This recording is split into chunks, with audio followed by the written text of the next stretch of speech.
9. Législation de fabrique. La législation de fabrique, cette première réaction consciente et méthodique de la société contre son propre organisme, tel que l'a fait le mouvement spontané de la production capitaliste, est, comme nous l'avons vu, un fruit aussi naturel de la grande industrie que les chemins de fer, les machines automates et la télégraphie électrique. Avant d'examiner comment elle va se généraliser en Angleterre, il convient de jeter un coup d'œil sur celles de ces clauses qui n'ont pas trait à la durée du travail. La réglementation sanitaire, rédigée d'ailleurs de telle sorte que le capitaliste peut aisément l'éluder, se borne en fait à des prescriptions pour le blanchiment des murs et à quelques autres mesures de propreté, de ventilation et de précaution contre les machines dangereuses. Nous reviendrons dans le 3e livre sur la résistance fanatique des fabricants contre les articles qui leur imposent quelques déboursés pour la protection des membres de leurs ouvriers. Nouvelle preuve incontestable du dogme libre-échangiste d'après lequel, dans une société fondée sur l'antagonisme des intérêts de classe, chacun travaille fatalement pour l'intérêt général en ne cherchant que son intérêt personnel. Pour le moment, un exemple nous suffira. Dans la première période des 30 dernières années, l'industrie linière et avec elle les scotching mills, entre parenthèses, fabriques où le lin est battu et brisé, ont pris un grand essor en Irlande. Il y en avait déjà en 1864 plus de 1800. Chaque printemps et chaque hiver, on attire de la campagne des femmes et des adolescents, fils, filles et femmes des petits fermiers du voisinage, gens d'une ignorance grossière en tout ce qui regarde le machinisme, pour les employer à fournir le lin aux laminoirs des scotching mills. Dans l'histoire des fabriques, il n'y a pas d'exemple d'accidents si nombreux et si affreux. Un seul scotching mill à Kildinan, près de Cork, enregistra pour son compte, de 1852 à 1856, 6 cas de mort et 60 mutilations graves, qu'on aurait pu facilement éviter au moyen de quelques appareils très peu coûteux. Le Dr White, chirurgien des fabriques de Downpatrick, déclare dans un rapport officiel du 15 décembre 1865, ouvrez les guillemets, « Les accidents dans les scotching mills sont du genre le plus terrible. Dans beaucoup de cas, c'est un quart du corps entier qui est séparé du tronc. Les blessures ont pour conséquence ordinaire soit la mort, soit un avenir d'infirmité et de misère. L'accroissement du nombre des fabriques dans ce pays ne fera naturellement qu'étendre davantage d'aussi affreux résultats. Je suis convaincu qu'avec une surveillance convenable de la part de l'État, ces sacrifices humains seraient en grande partie évités. » Note 216, fermez les guillemets.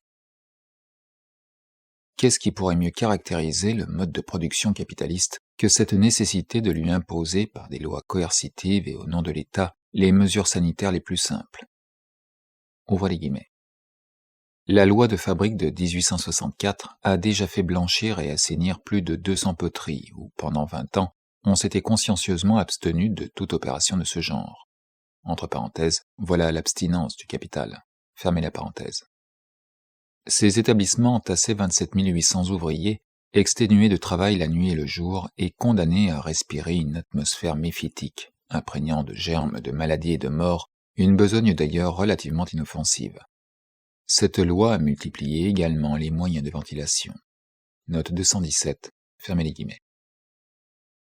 Cependant, elle a aussi prouvé qu'au-delà d'un certain point, le système capitaliste est incompatible avec toute amélioration rationnelle.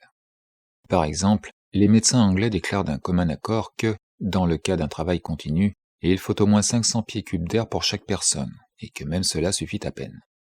Eh bien, si par toutes ces mesures coercitives, la législation pousse d'une manière indirecte au remplacement des petits ateliers par des fabriques, empiétant par là sur le droit de propriété des petits capitalistes et constituant aux grands un monopole assuré, il suffirait d'imposer à tout atelier l'obligation légale de laisser à chaque travailleur une quantité d'air suffisante pour exproprier d'une manière directe et d'un seul coup des milliers de petits capitalistes. Ce serait attaquer la racine même de la production capitaliste, c'est-à-dire la mise en valeur du capital, grand ou petit, au moyen du libre achat et de la libre consommation de la force de travail. Aussi ces 500 pieds d'air suffoquent la législation de fabrique. La police de l'hygiène publique, les commissions d'enquêtes industrielles et les inspecteurs de fabrique en reviennent toujours à la nécessité de ces 500 pieds cubes et à l'impossibilité de les imposer au capital. Ils déclarent ainsi en fait que la phtisie et les autres affections pulmonaires du travailleur sont des conditions de vie pour le capitaliste. Note 218. Si minces que paraissent dans leur ensemble les articles de la loi de fabrique sur l'éducation, Ils proclament néanmoins l'instruction primaire comme condition obligatoire du travail des enfants. Note 219. Leur succès était la première démonstration pratique de la possibilité d'unir l'enseignement et la gymnastique avec le travail manuel et vice-versa, le travail manuel avec l'enseignement et la gymnastique. Note 220. En consultant les maîtres d'école, les inspecteurs de fabrique reconnurent bientôt que les enfants de fabrique qui fréquentent l'école seulement pendant une moitié du jour apprennent tout autant que les enfants réguliers, et souvent même davantage. Ouvrez les guillemets. Et la raison en est simple. Ceux qui ne sont retenus qu'une demi-journée à l'école sont toujours frais, dispos, et ont plus d'aptitude et meilleure volonté pour profiter des leçons. Dans le système mi-travail et mi-école, chacune des deux occupations repose et délasse de l'autre, et l'enfant se trouve mieux que s'il était cloué constamment à l'une d'elles. Un garçon qui est assis sur les bancs depuis le matin de bonne heure, et surtout par un temps chaud, est incapable de rivaliser avec celui qui arrive tout dispos et allègre de son travail. Note 221, fermez les guillemets. On trouve de plus amples renseignements à ce sujet dans le discours de Senior au Congrès sociologique d'Édimbourg en 1853. Il y démontre combien la journée d'école longue, monotone et stérile des enfants des classes supérieures augmente inutilement le travail des maîtres, ouvrez les guillemets, tout en faisant perdre aux enfants leur temps, leur santé, leur énergie, non seulement sans fruit mais à leur absolu préjudice. Note 222, fermez les guillemets. Il suffit de consulter les livres de Robert Owen pour être convaincu que le système de fabrique a le premier fait germer l'éducation de l'avenir, éducation qui unira pour tous les enfants au-dessus d'un certain âge le travail productif avec l'instruction et la gymnastique, et cela non seulement comme méthode d'accroître la production sociale, mais comme la seule et unique méthode de produire des hommes complets. On a vu que tout en supprimant au point de vue technique la division manufacturière du travail où un homme tout entier, sa vie durant, enchaîné à une opération de détail, la grande industrie dans sa forme capitaliste reproduit néanmoins cette division plus monstrueusement encore, et transforme l'ouvrier de fabrique en accessoire conscient d'une machine partielle. En dehors de la fabrique, elle amène le même résultat en introduisant dans presque tous les ateliers l'emploi sporadique de machines et de travailleurs à la machine, et en donnant partout, pour base nouvelle à la division du travail, l'exploitation des femmes, des enfants et des ouvriers à bon marché. La contradiction entre la division manufacturière du travail et la nature de la grande industrie se manifeste par des phénomènes subversifs, entre autres par le fait qu'une grande partie des enfants employés dans les fabriques et les manufactures modernes restent attachés indissolublement, dès l'âge le plus tendre et pendant des années entières, aux manipulations les plus simples, sans apprendre le moindre travail qui permette de les employer plus tard n'importe où, fût-ce dans ces mêmes fabriques et manufactures. Dans les imprimeries anglaises, par exemple, les apprentis s'élevaient peu à peu, conformément au système de l'ancienne manufacture et du métier, des travaux les plus simples aux travaux les plus complexes. Ils parcouraient plusieurs stages avant d'être des typographes achevés. On exigeait de tous qu'ils sussent lire et écrire. La machine à imprimer a bouleversé tout cela. Elle emploie deux sortes d'ouvriers, un adulte qui la surveille et deux jeunes garçons âgés, pour la plupart de 11 à 17 ans, dont la besogne se borne à étendre sous la machine une feuille de papier et à l'enlever dès qu'elle est imprimée. Ils s'acquittent de cette opération fastidieuse, à Londres notamment, 14, 15 et 16 heures de suite, pendant quelques jours de la semaine, et souvent 36 heures consécutives avec 2 heures seulement de répit, pour le repas et le sommeil. Note 224. La plupart ne savent pas lire. Ce sont en général des créatures informes et tout à fait abruties. Ouvrez les guillemets.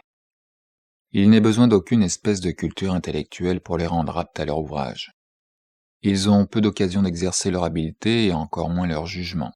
Leur salaire, quoique assez élevé pour des garçons de leur âge, ne croît pas proportionnellement à mesure qu'ils grandissent, et peu d'entre eux ont la perspective d'obtenir le poste mieux rétribué et plus digne de surveillant, parce que la machine ne réclame pour 4 aides qu'un surveillant.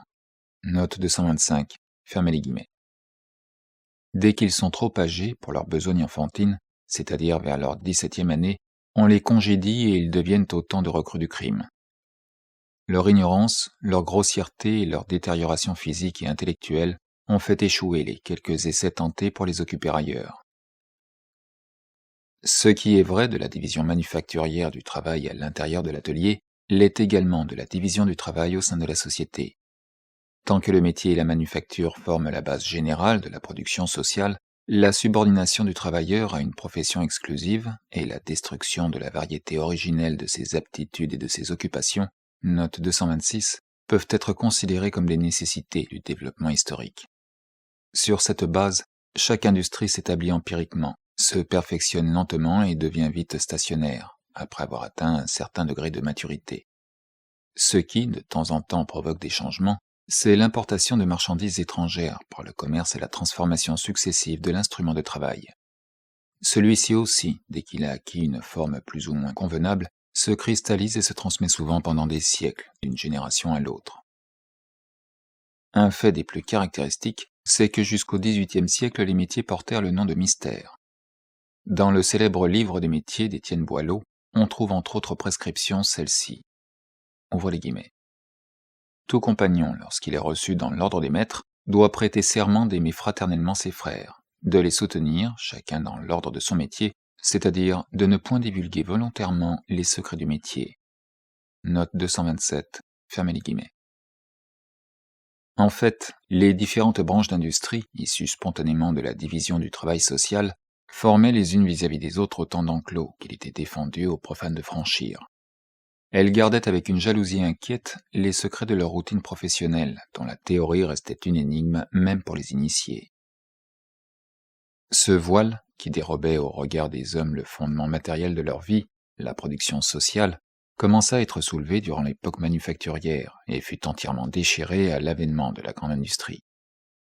Son principe, qui est de considérer chaque procédé en lui-même et de l'analyser dans ses mouvements constituants, indépendamment de leur exécution par la force musculaire ou l'aptitude manuelle de l'homme, créa la science toute moderne de la technologie. Elle réduisit les configurations de la vie industrielle, bigarrée, stéréotypée et sans lien apparent, à des applications variées de la science naturelle, classifiées d'après leurs différents buts d'utilité.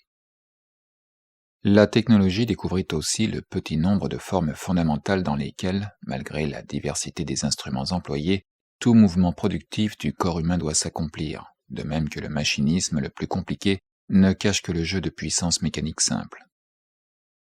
L'industrie moderne ne considère et ne traite jamais comme définitif le mode actuel d'un procédé. Sa base est donc révolutionnaire tandis que celle de tous les modes de production antérieurs était essentiellement conservatrice. Note 228.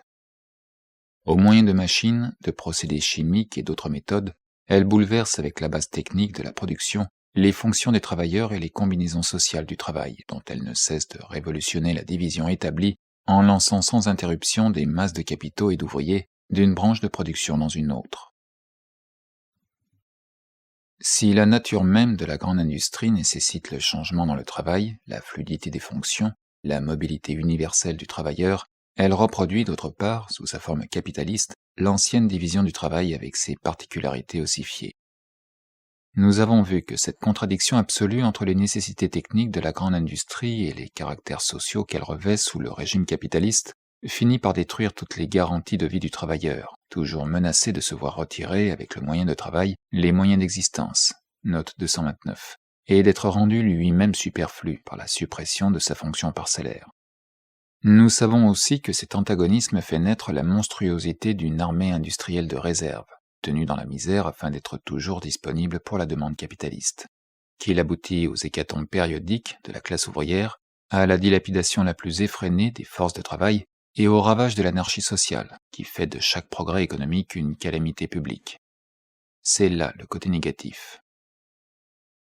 Mais si la variation dans le travail ne s'impose encore qu'à la façon d'une loi physique, dont l'action se heurtant partout à des obstacles, note 230, les brise aveuglément, les catastrophes mêmes que fait naître la grande industrie imposent la nécessité de reconnaître le travail varié, et par conséquent, le plus grand développement possible des diverses aptitudes du travailleur, comme une loi de la production moderne. Et il faut à tout prix que les circonstances s'adaptent au fonctionnement normal de cette loi. C'est une question de vie ou de mort. Oui, la grande industrie oblige la société, sous peine de mort, à remplacer l'individu morcelé, porte-douleur d'une fonction productive de détail, par l'individu intégral qui sache tenir tête aux exigences les plus diversifiées du travail et ne donne, dans ses fonctions alternées, qu'un libre essor à la diversité de ses capacités naturelles ou acquises. La bourgeoisie, qui, en créant pour ses fils les écoles polytechniques, agronomiques, etc., ne faisait pourtant qu'obéir aux tendances intimes de la production moderne, n'a donné aux prolétaires que l'ombre de l'enseignement professionnel. Mais si la législation de fabrique, première concession arrachée de haute lutte au capital, s'est vue contrainte de combiner l'instruction élémentaire, si misérable qu'elle soit, avec le travail industriel, la conquête inévitable du pouvoir politique par la classe ouvrière va introduire l'enseignement de la technologie, pratique et théorique, dans les écoles du peuple. Note 231. Il est hors de doute que de tels ferments de transformation, dont le terme final est la suppression de l'ancienne division du travail, se trouvent en contradiction flagrante avec le mode capitaliste de l'industrie et le milieu économique où il place l'ouvrier. Mais la seule voie réelle par laquelle un mode de production et l'organisation sociale qui lui correspond marchent à leur dissolution et à leur métamorphose est le développement historique de leurs antagonismes immanents. C'est là le secret du mouvement historique que les doctrinaires, optimistes ou socialistes, ne veulent pas comprendre. Ne sutor ultra crepidam. Savetier reste à la savate. Ce nec plus ultra de la sagesse du métier et de la manufacture devient démence et malédiction le jour où l'horloger Watt découvre la machine à vapeur, le barbier Arkwright le métier continu et l'orfèvre Fulton le bateau à vapeur. Par les règlements qu'elle impose aux fabriques, aux manufactures, etc., la législation ne semble s'ingérer que dans les droits seigneuriaux du capital, mais dès qu'elle touche au travail à domicile, il y a empiètement direct, avoué, sur la patria potestas, en phrase moderne sur l'autorité des parents, et les pairs conscrits du Parlement anglais ont longtemps affecté de reculer avec horreur devant cet attentat contre la sainte institution de la famille. Néanmoins, on ne se débarrasse pas des faits par des déclamations. Il fallait enfin reconnaître qu'en sapant les fondements économiques de la famille ouvrière, la grande industrie en a bouleversé toutes les autres relations. Le droit des enfants dut être proclamé. Ouvrez les guillemets. C'est un malheur, est-il dit à ce sujet dans le rapport final de la Child Employment Commission, publié en 1866. C'est un malheur, mais il résulte de l'ensemble des dispositions des témoins que les enfants des deux sexes n'ont contre personne autant besoin de protection que contre leurs parents. Le système de l'exploitation du travail des enfants en général, et du travail à domicile en particulier, se perpétue par l'autorité arbitraire et funeste, sans frein et sans contrôle, que les parents exercent sur leurs jeunes et tendres rejetons. Il ne doit pas être permis aux parents de pouvoir, d'une manière absolue, faire de leurs enfants de pures machines, à seule fin d'en tirer par semaine tant et tant de salaires. Les enfants et les adolescents ont le droit d'être protégés par la législation contre l'abus de l'autorité paternelle qui ruine prématurément leur force physique et les fait descendre bien bas sur l'échelle des êtres moraux et intellectuels. Note 232, fermez les guillemets. Ce n'est pas cependant l'abus de l'autorité paternelle qui a créé l'exploitation de l'enfance, c'est tout au contraire l'exploitation capitaliste qui a fait dégénérer cette autorité en abus. Du reste, la législation de fabrique n'est-elle pas l'aveu officiel que la grande industrie a fait de l'exploitation des femmes et des enfants par le capital, de ce dissolvant radical de la famille ouvrière d'autrefois, une nécessité économique, l'aveu qu'elle a converti l'autorité paternelle en un appareil du mécanisme social destiné à fournir, directement ou indirectement, aux capitalistes les enfants du prolétaire, lequel, sous peine de mort, doit jouer son rôle d'entremetteur et de marchand d'esclaves. Aussi tous les efforts de cette législation ne prétendent-ils qu'à réprimer les excès de ce système d'esclavage. Si terrible et si dégoûtante que paraisse dans le milieu actuel la dissolution des anciens liens de famille, note 233, la grande industrie, grâce au rôle décisif qu'elle assigne aux femmes et aux enfants en dehors du cercle domestique dans des procès de production socialement organisés, n'en crée pas moins la nouvelle base économique sur laquelle s'élèvera une forme supérieure de la famille et des relations entre les sexes.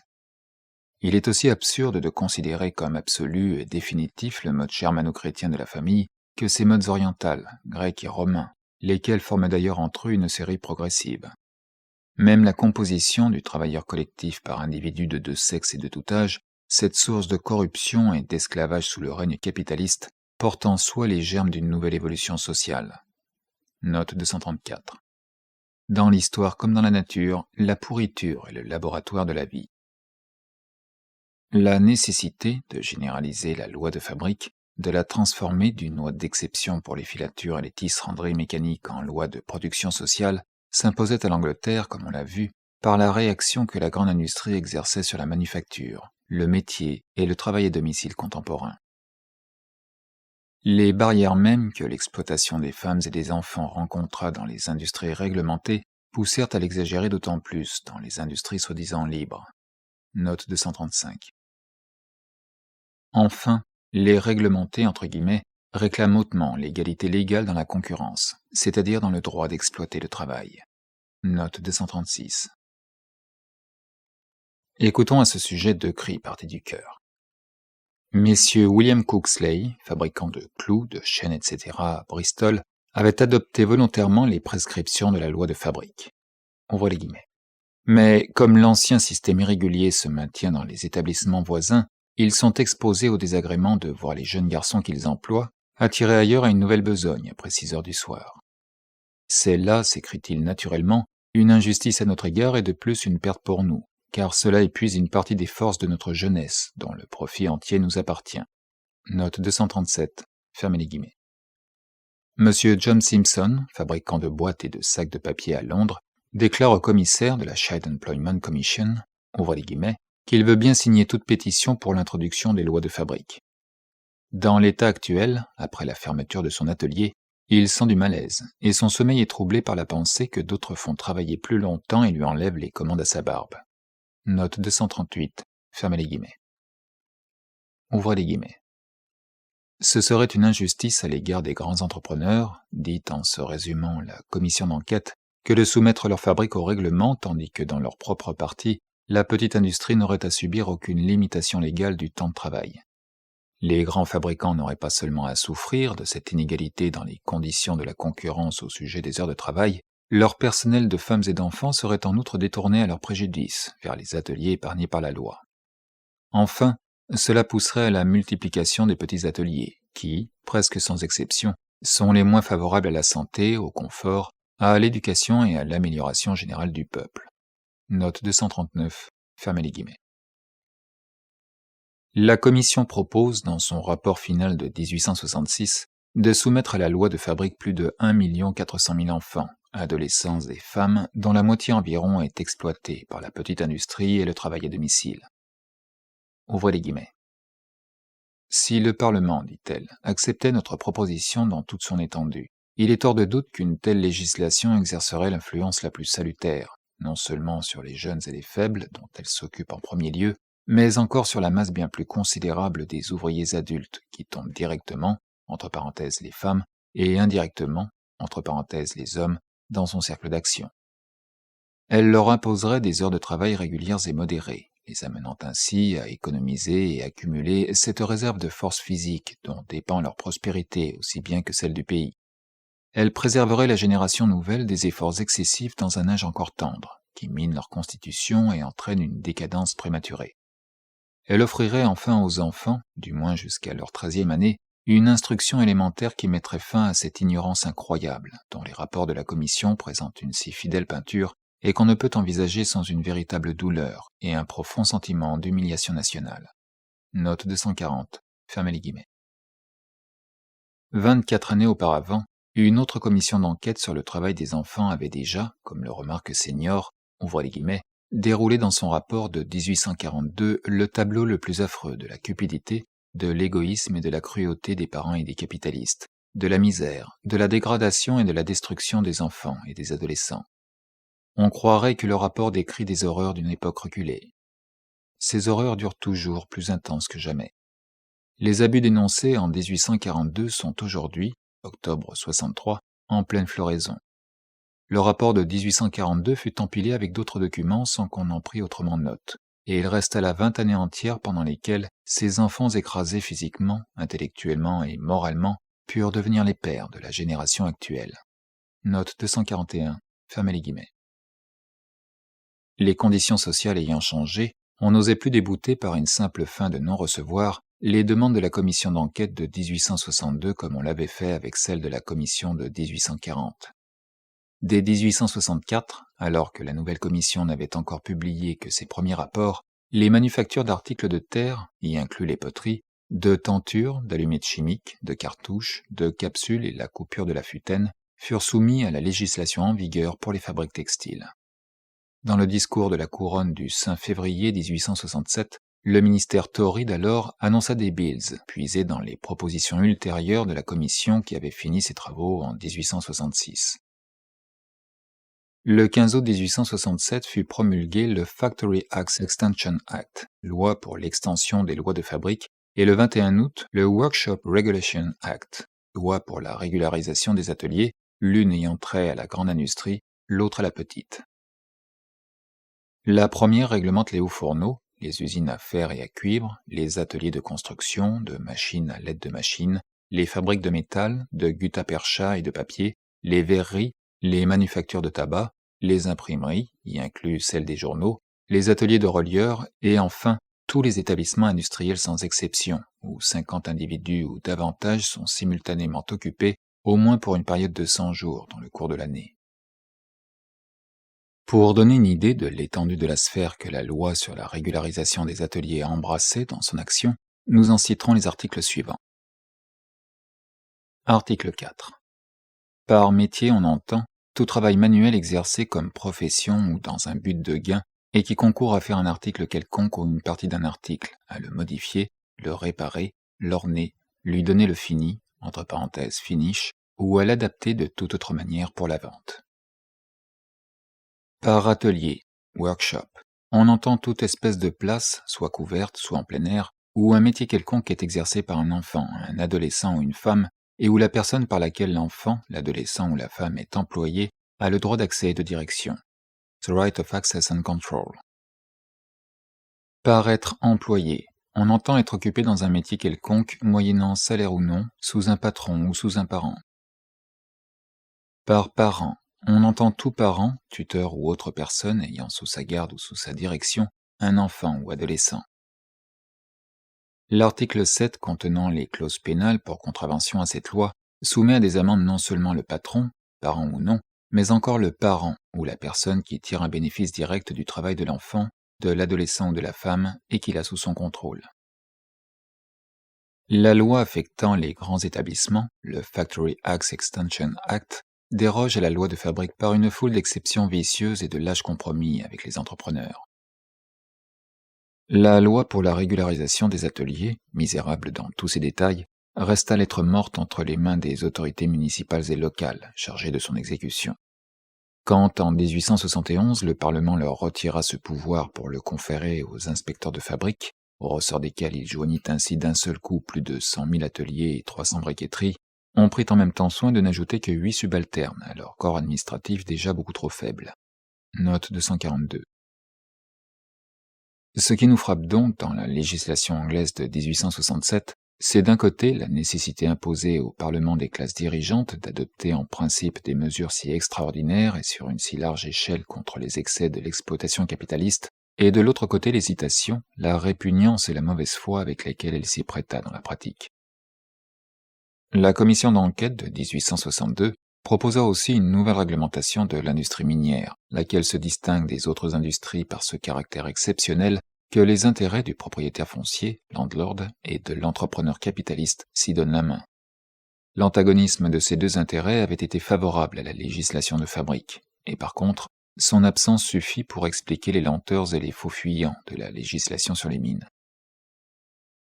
La commission d'enquête de 1840 avait fait des révélations si terribles, si shocking, et provoquant un tel scandale en Europe, que, par acquis de conscience, le Parlement passa le Mining Act, loi sur les mines, de 1842, où il se borna à interdire le travail sous terre, à l'intérieur des mines, aux femmes et aux enfants au-dessous de 10 ans. Une nouvelle loi, The Mines Inspecting Act, loi sur l'inspection des mines, de 1860, prescrit que les mines seront inspectées par des fonctionnaires publics, spécialement nommés à cet effet, et que de 10 à 12 ans, les jeunes garçons ne pourront être employés qu'à la condition d'être munis d'un certificat d'instruction, ou de fréquenter l'école pendant un certain nombre d'heures. Cette loi resta sans effet à cause de l'insuffisance dérisoire du personnel des inspecteurs, des limites étroites de leur pouvoir, et d'autres circonstances qu'on verra dans la suite. Un des derniers livres bleus sur les mines, Report from the Select Committee on Mines, etc., Together with Evidence, 13 juillet 1866, est l'œuvre d'un comité parlementaire choisi dans le sein de la Chambre des communes et autorisé à citer et à interroger des témoins. C'est un fort in-folio où le rapport du comité ne remplit que 5 lignes. Rien que 5 lignes à cet effet qu'on n'a rien à dire et qu'il faut de plus amples renseignements. Le reste consiste en interrogatoire des témoins. La manière d'interroger rappelle les interrogatoires contradictoires des témoins devant les tribunaux anglais où l'avocat, par des questions impudentes, imprévues, équivoques, embrouillé, fait à tort et à travers, cherche à intimider, à surprendre, à confondre le témoin et à donner une entorse au mot qui lui a arraché. Dans l'espèce, les avocats, ce sont messieurs du Parlement, chargés de l'enquête, et comptant parmi eux des propriétaires et des exploiteurs de mines. Les témoins, ce sont les ouvriers des houillères. La farce est trop caractéristique pour que nous ne donnions pas quelques extraits de ce rapport. Pour abréger, nous les avons rangés par catégorie. Bien entendu, la question et la réponse correspondantes sont numérotées dans les livres bleus anglais. Premièrement, occupation des garçons à partir de 10 ans dans les mines. Dans les mines, le travail, y compris l'aller et le retour, dure ordinairement de 14 à 15 heures, quelquefois même de 3, 4, 5 heures du matin, jusqu'à 4 et 5 heures du soir. Les adultes travaillent en 2 tournées, chacune de 8 heures, mais il n'y a pas d'alternance pour les enfants, à faire d'économie. Les plus jeunes sont principalement occupés à ouvrir et fermer les portes dans les divers compartiments de la mine.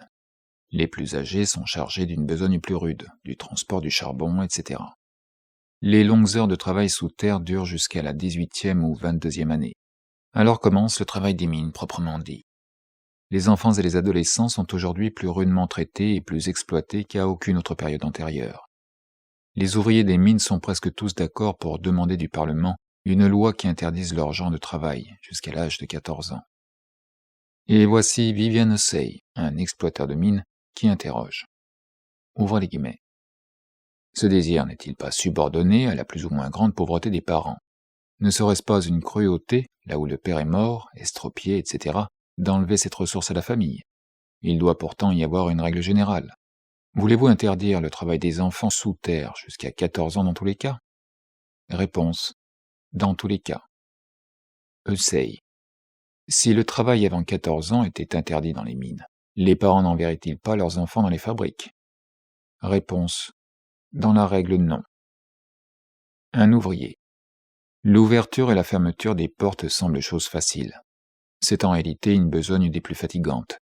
Sans parler du courant d'air continuel, les garçons sont réellement comme des prisonniers qui seraient condamnés à une prison cellulaire 100 jours. Bourgeois Hussey. Le garçon ne peut-il pas lire en gardant la porte s'il y a une lumière? Réponse. D'abord, il lui faudrait acheter des bougies et on ne le lui permettrait pas. Il est là pour veiller à sa besogne, il a un devoir à remplir. Je n'en ai jamais vu lire un seul dans la mine. Fermez les guillemets. 2. Éducation. Les ouvriers des mines désirent des lois pour l'instruction obligatoire des enfants, comme dans les fabriques. Ils déclarent que les clauses de la loi de 1860, qui exigent un certificat d'instruction pour l'emploi de garçons de 10 à 12 ans, sont parfaitement illusoires.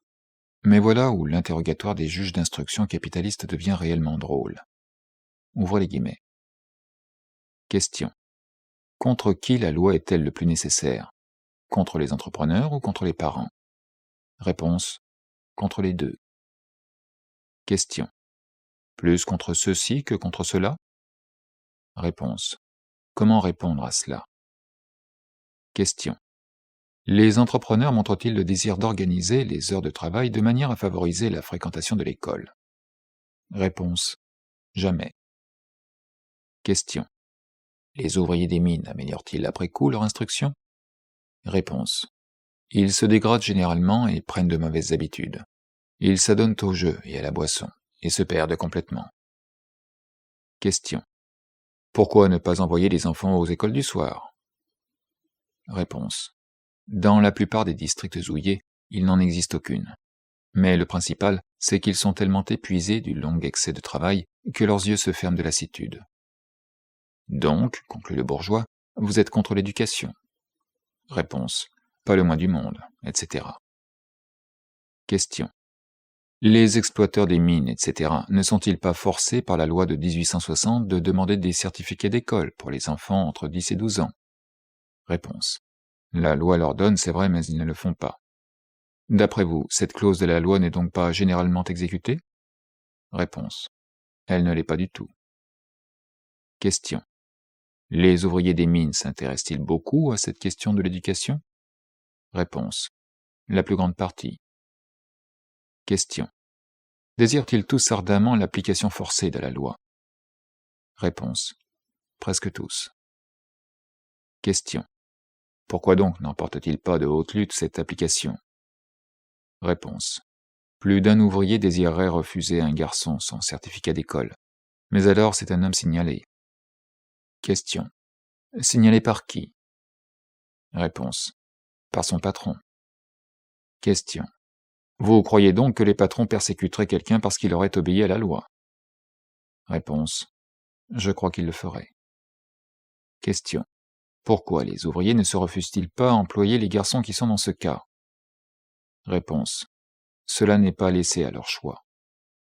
Question. Vous désirez l'intervention du Parlement? Réponse. On ne fera jamais quelque chose d'efficace pour l'éducation des enfants des mineurs qu'en vertu d'un acte du Parlement et par voie coercitive. Question. Ceci se rapporte-t-il aux enfants de tous les travailleurs de la Grande-Bretagne ou seulement à ceux des ouvriers des mines? Réponse. Je suis ici seulement pour parler au nom de ces derniers. Question. Pourquoi distinguer les enfants des mineurs des autres? Réponse. Parce qu'ils forment une exception à la règle. Question. Sous quel rapport? Réponse. Sous le rapport physique. Question. Pourquoi l'instruction aurait-elle plus de valeur pour eux que pour les enfants d'autres classes? Réponse. Je ne prétends pas cela. Mais à cause de leur excès de travail dans les mines, ils ont moins de chances de pouvoir fréquenter les écoles de la semaine et du dimanche. Question. N'est-ce pas, il est impossible de traiter ces questions d'une manière absolue. Y a-t-il assez d'écoles dans les districts? Réponse. Non. Question. Si l'État exigeait que chaque enfant fût envoyé à l'école, où pourrait-on trouver assez d'écoles pour tous les enfants? Réponse. Je crois que, dès que les circonstances l'exigeront, les écoles naîtront d'elles-mêmes. La plus grande partie non seulement des enfants, mais encore des ouvriers adultes dans les mines, ne sait ni lire ni écrire. Fermez les guillemets. 3. Travail des femmes. Depuis 1842, les ouvrières ne sont plus employées sous terre mais bien au-dessus, à charger et trier le charbon, à traîner les cubes vers les canaux et les wagons de chemin de fer, etc. Leur nombre s'est considérablement accru dans les 3 ou 4 dernières années. Ce sont en général des femmes, des filles et des veuves de mineurs, depuis 12 jusqu'à 50 et 60 ans. Ouvrez les guillemets. Question. Que pensent les ouvriers mineurs du travail des femmes dans les mines? Réponse. Ils le condamnent généralement. Pourquoi? Ils le trouvent humiliant et dégradant pour le sexe. Les femmes portent des vêtements d'hommes, il y en a qui fument. Dans beaucoup de cas, toute pudeur est mise de côté. Le travail est aussi sale que dans les mines. Dans le nombre se trouvent beaucoup de femmes mariées qui ne peuvent remplir leurs devoirs domestiques. Question. Les veuves pourraient-elles trouver ailleurs une occupation aussi bien rétribuée, 8 ou 10 shillings par semaine? Réponse. Je ne puis rien dire là-dessus. Question. Et pourtant vous seriez décidé à leur couper ce moyen de vivre, entre parenthèses, cœur de pierre. Réponse. Assurément. Question. D'où vous vient cette disposition? Réponse. Nous, mineurs, nous avons trop de respect pour le sexe pour le voir ainsi condamné à la fosse à charbon. Ce travail est généralement très pénible. Beaucoup de ces jeunes filles soulèvent 10 tonnes par jour. Question. Croyez-vous que les ouvrières occupées dans les mines sont plus immorales que celles employées dans les fabriques?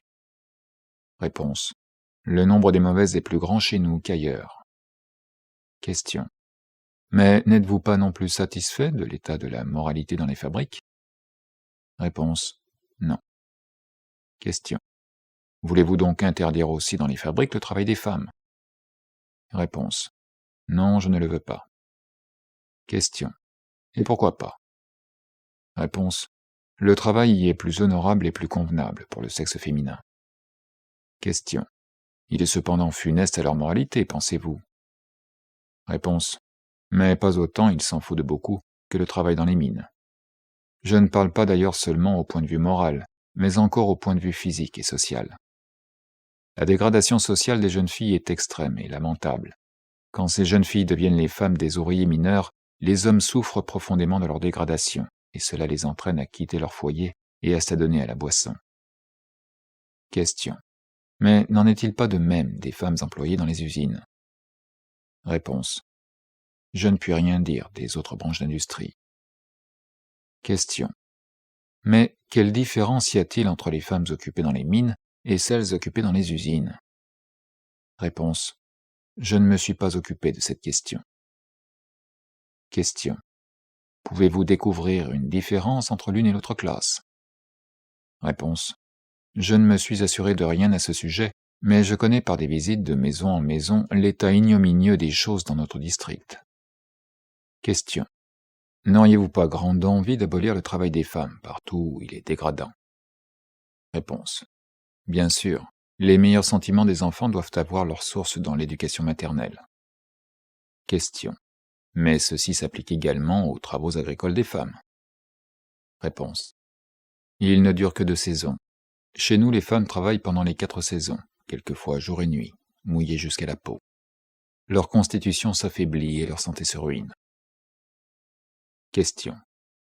Cette question de l'occupation des femmes, vous ne l'avez pas étudiée d'une manière générale? Réponse. J'ai jeté les yeux autour de moi et tout ce que je puis dire, c'est que nulle part je n'ai rien trouvé qui puisse entrer en parallèle avec le travail des femmes dans les mines de charbon. C'est un travail d'hommes et d'hommes forts. La meilleure classe des mineurs, qui cherchent à s'élever et à s'humaniser, bien loin de trouver un appui dans leurs femmes, se voient au contraire par elles toujours entraînées plus bas. Fermez les guillemets. Après une foule d'autres questions, à tort et à travers, de messieurs les bourgeois, le secret de leur compassion pour les veuves, les familles pauvres, etc., se révèle enfin. Ouvrez les guillemets. Le patron cherche certains gentlemen de la surveillance, et ceux-ci, afin de gagner sa bonne grâce, suivent la politique de tout mettre sur le pied le plus économique possible.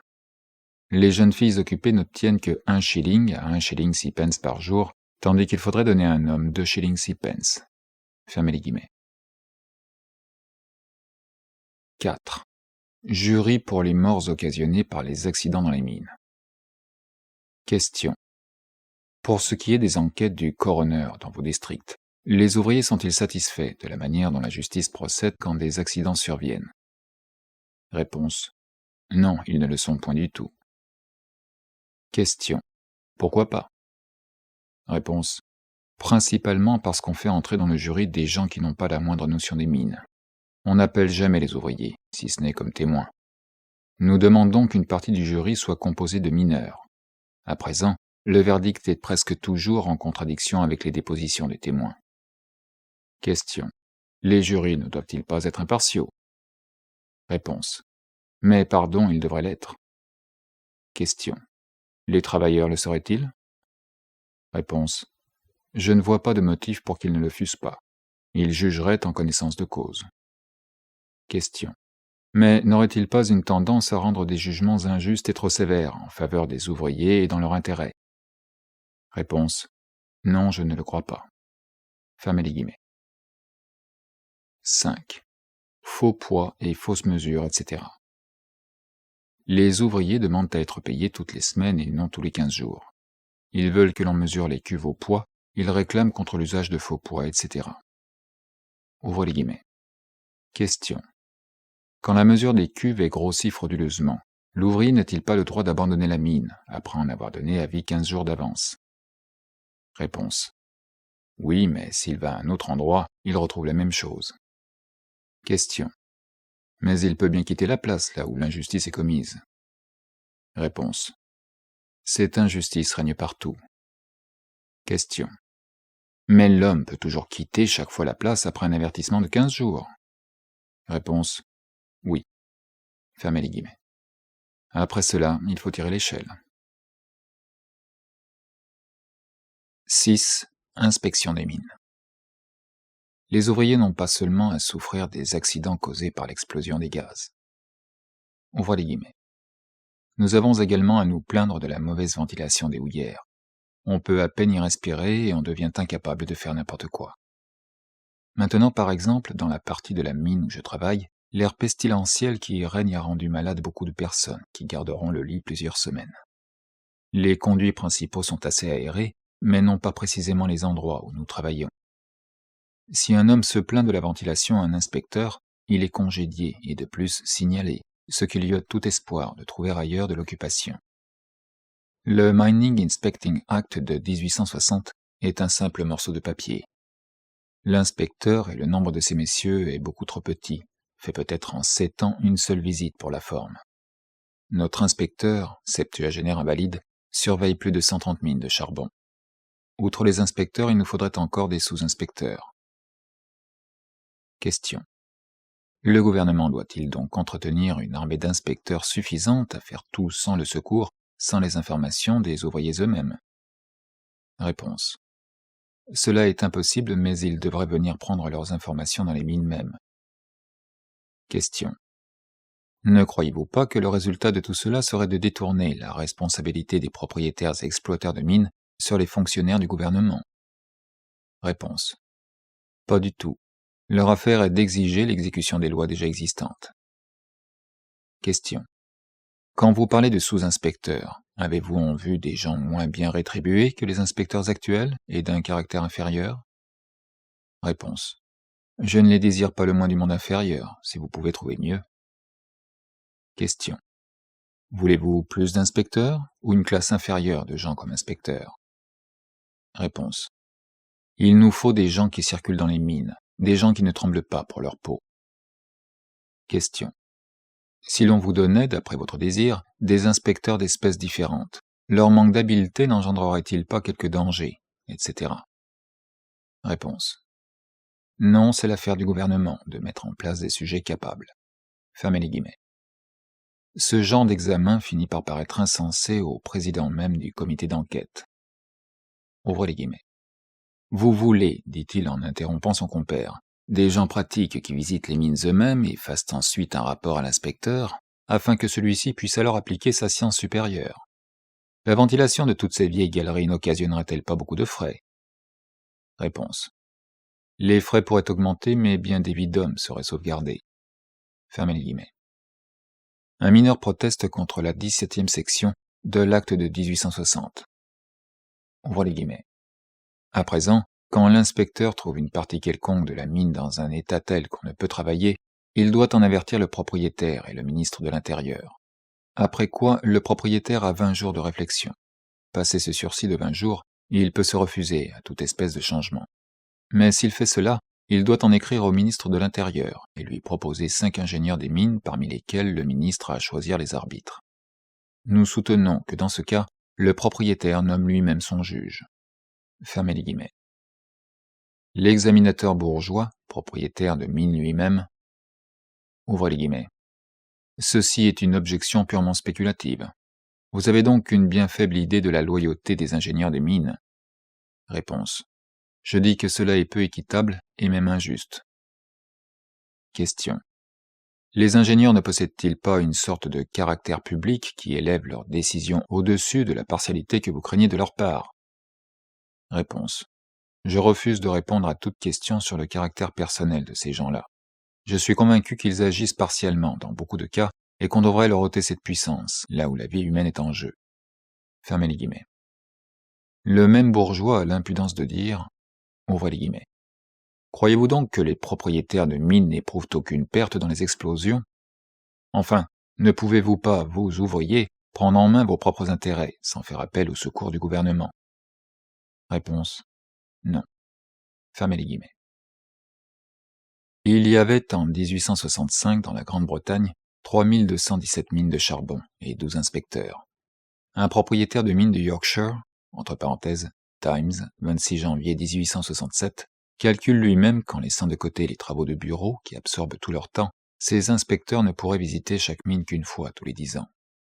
Rien d'étonnant que dans ces dernières années, les catastrophes aient augmenté progressivement sous le rapport du nombre et de la gravité, parfois de 2 à 300 victimes. La loi très défectueuse, passée par le Parlement en 1872, règle la première le temps de travail des enfants occupés dans les mines et rend les exploiteurs et les propriétaires dans une certaine mesure responsables pour les prétendus accidents. Une commission royale, chargée en 1867 de l'enquête sur l'emploi des enfants, des adolescents et des femmes dans l'agriculture, a publié des rapports très importants. Plusieurs tentatives faites dans le but d'appliquer aussi à l'agriculture, quoique sous une forme modifiée, les lois de fabrique, n'ont jusqu'ici abouti à aucun résultat. Tout ce que nous avons à signaler ici, c'est la tendance irrésistible qui doit en amener l'application générale. Cette généralisation, devenue indispensable pour protéger la classe ouvrière physiquement et moralement, a en même temps, comme nous l'avons déjà indiqué, La métamorphose du travail isolé, disséminé et exécuté sur une petite échelle, en travail socialement organisé et combiné en grand, et par conséquent aussi la concentration des capitaux et le régime exclusif des fabriques. Elle détruit tous les modes traditionnels et de transition, derrière lesquels se dissimule encore en partie le pouvoir du capital, pour les remplacer par son autocratie immédiate. Elle généralise en même temps la lutte directe engagée contre cette domination, tout en imposant à chaque établissement industriel pris à part l'uniformité, la régularité, l'ordre à l'économie.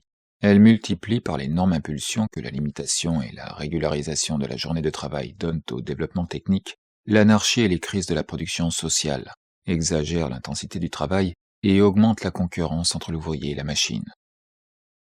En écrasant la petite industrie et le travail à domicile, elle supprime le dernier refuge d'une masse de travailleurs, rendus chaque jour surnuméraires, et par cela même la soupape de sûreté de tous les mécanismes sociaux. Avec les conditions matérielles et les combinaisons sociales de la production, elle développe en même temps les contradictions et les antagonismes de sa forme capitaliste avec les éléments de formation d'une société nouvelle, les forces destructives de l'ancienne. Note 243.